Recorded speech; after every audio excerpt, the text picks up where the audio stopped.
Today we learned a passenger who came through RDU's Terminal 2 had the measles. That person arrived at the airport on December 10th between 4 and 8 a.m. WR's Willie Danley is live at RDU where he's been talking with travelers and experts. Willie, what are they saying about this? Gerald, right now we're in the middle of the holiday season here at RDU, and according to officials, it was a week ago today that a traveler came through this terminal of RDU with measles. Right now, they're warning anyone who may have been in the airport at the same time to be aware.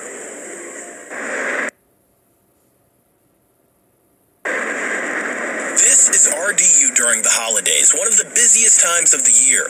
New tonight, health officials are on high alert after a traveler infected with measles potentially spread the virus while in the airport.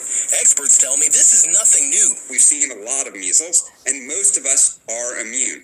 If someone was unvaccinated, that person could potentially have been exposed and infected. The Department of Health and Human Services say anyone who may have crossed paths with the infected traveler between 4 and 8 a.m. on December 10th could have been exposed. I asked several travelers if they were concerned. No, I would say, because it's like, I feel like it's not as common as it used to be. So I would say no.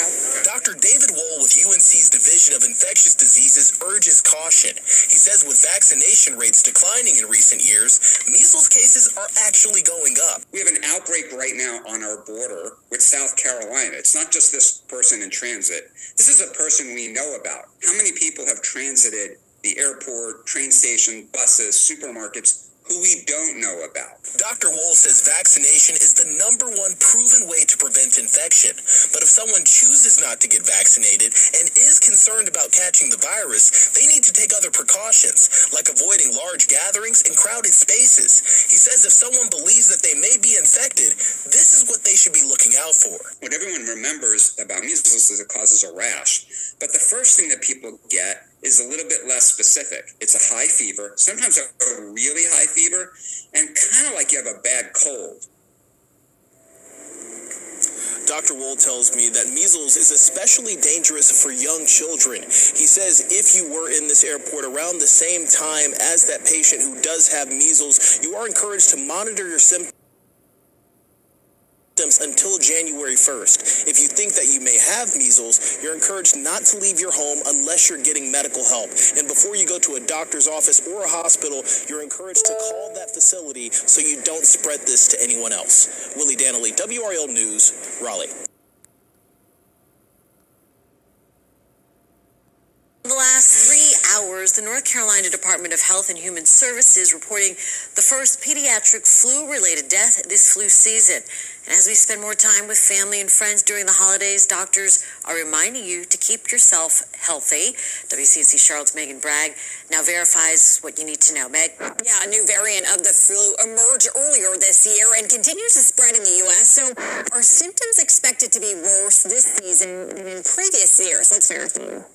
Our sources to answer this, the CDC, Dr. Carla Robinson with Urban House Call, the North Carolina Department of Health and Human Services, the South Carolina Department of Public Health, and nonprofit GSED. The CDC estimates at least 2.9 million people have gotten the flu this season.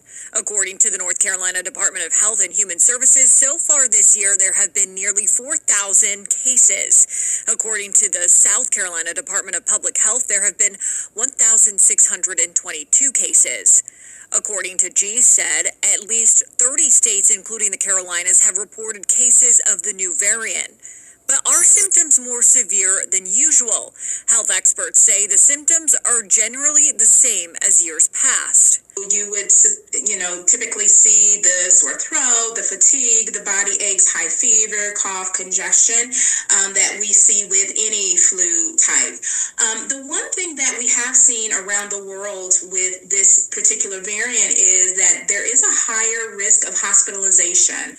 So who's most at risk? Those who are immunocompromised, those who are over the age of 65, those who have chronic medical conditions like asthma, chronic lung disease, diabetes, heart disease. What is the best way to stay protected? Making sure you're doing so by masking, staying home when you're sick to limit spread, and then also really getting the flu vaccine. The early data is showing that the vaccine is helpful in preventing hospitalization and death. If you decide to get the vaccine, remember it can take about 2 weeks to be effective. Okay, so when it comes to finding relief, if you do get sick, there are medications that can help. Otherwise, drink lots of fluids and stay home. It can really make a difference with your Verify. I'm Megan Bragg.